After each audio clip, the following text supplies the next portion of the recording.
Let me ask you guys this question.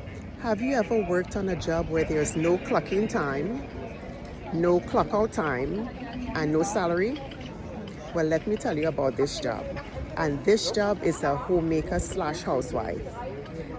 A homemaker slash housewife, you don't have any punching time, no punch out time, and there's no salary.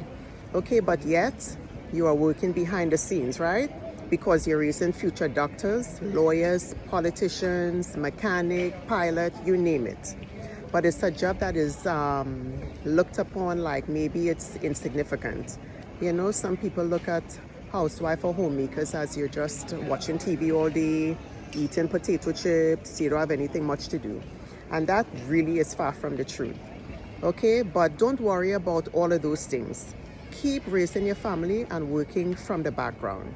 Your payment comes in the form of when your children are prospering and doing well, your family is prospering and doing well, then you will see that is where the payment comes from.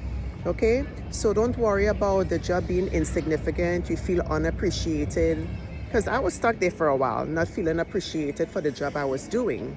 But the appreciation comes from when your family is doing well and prospering. This is where the thank you comes from. So keep your head up, keep going, and know that the job that you're doing is significant. May God continue to bless you while you work in the background, and may your family continue to prosper. God bless.